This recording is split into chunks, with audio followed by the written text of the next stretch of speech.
I am vis-a-vis, and today I'll be talking about the learning trajectory of digital natives vis-a-vis instructional media. Now, today's students have not merely altered their terminology, clothing, body adornments, or trends like previous generations have, nor have they modified them progressively from those of the past. The current generation of students, from kindergarten through college, is the first to have grown up with this new technology.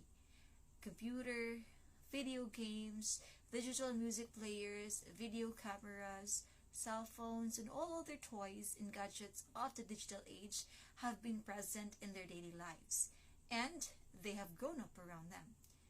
It is now evident that today's pupils think and absorb information fundamentally differently than those forebears as a result of this pervasive environment and the sheer volume of the connection with it. These differences go far farther and deeper than most educators suspect or realize. According to Dr. Bruce D. Perry of Baylor College of Medicine, different kinds of experiences lead to diverse brain structures. Youth now have more opportunity to learn in a variety of face-to-face and online environment, thanks to the society's immersion in the digital and networked age. But youth disengagement with education is still high, and access to opportunities is surprisingly unequal within our nations.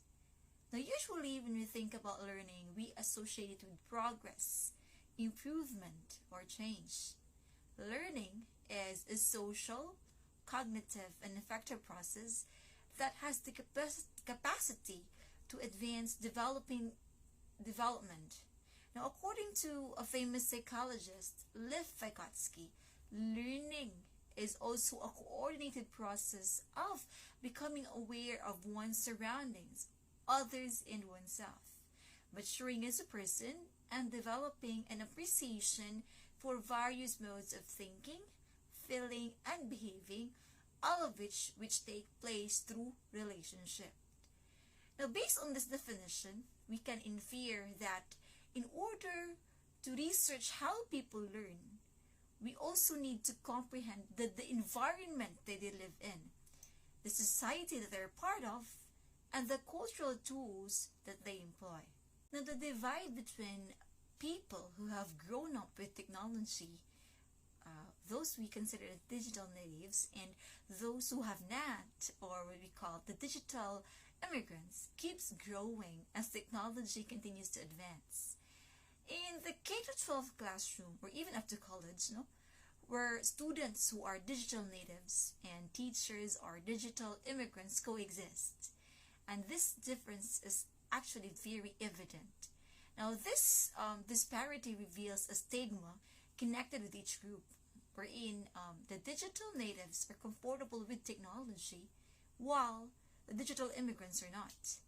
But just as digital natives can impart valuable knowledge on how to use, navigate, and maximize the effectiveness of technology to digital immigrants can impart valuable knowledge on how to utilize, troubleshoot, and operate without technology to natives.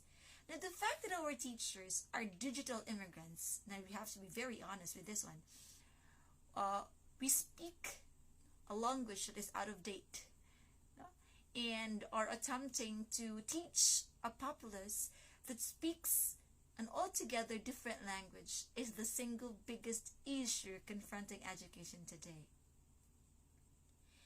The interaction between young people and digital technologies is a further aspect of the study of young people's educational experiences. And those who live in a digital and network culture have far more access to information and are likely to use digital gadgets on a daily basis. The use and availability of digital media in their life has an impact on production, the economics, politics, the environment, and the culture as a whole. Now, many studies have examined the effects of digital technology on young people's interactions, communication, consumption, and creation. Digital media can undoubtedly give a plethora of chances for young people to share, create, and broaden their horizons. Now, let me highlight some of the problems so that this viewpoint doesn't come out as radical rather than just descriptive. Digital natives are accustomed to getting information quickly. They enjoy multitasking and running multiple processes. Instead of the contrary, they favor images before text. They favor randomized access like hypertext. When connected, they work at their best. They thrive on frequent incentives and immediate fulfillment. They favor entertainment above serious labor. But digital immigrants, like us teachers, often have very little respect for these new talents that the natives have acquired and mastered through years of contact and practice. These abilities are almost entirely foreign to the immigrants who learned them through their own patient methods, one at a time, personalized, and most importantly, serious instruction. Now, what should happen then? Should the digital native students learn the old ways? Or should us digital immigrant educators learn the new? However, it is quite improbable that the digital natives will regress.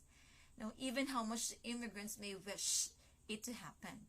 First off, it might be impossible because their brains might already be altered. Additionally, it goes against everything we already knew about cultural movement.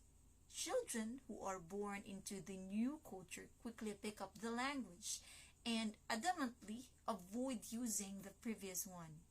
Intelligent adult immigrants acknowledge their ignorance of their new environment and use their children as a resource to help them learn and integrate.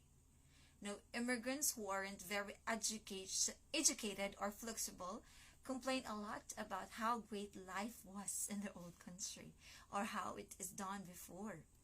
Now, teachers of today must learn to speak in their students' language and communication style. This does not imply that what is significant or sound reasoning are to be redefined. Nonetheless, it does entail moving more quickly, less sequentially, more in parallel, and using more random access, among other things. But how do we teach reasoning in this way? While it's not immediately clear, we do not need to figure it out. No, we must therefore create, though not always from the scratch. Now, successful material translation into the language of digital natives have already been accomplished. Even for the most important subject, I personally prefer to create computer games to teach digital natives. After all, the majority of them are completely familiar with this idiom. In math, for example, the debate must no longer be between about whether to use calculator and computers because they are part of the digital natives world, but rather how to employ them in order to impart important concepts and skills such as like multiplication tables that are useful to have internalized. Now, the future math we should be concentrating is in its approximation, statistics, and binary thinking. In conclusion, curricular delivery and educational expectations have been altered with the incorporation of technology into daily life. I hope you have learned something new from me. That will be all. Until the next time.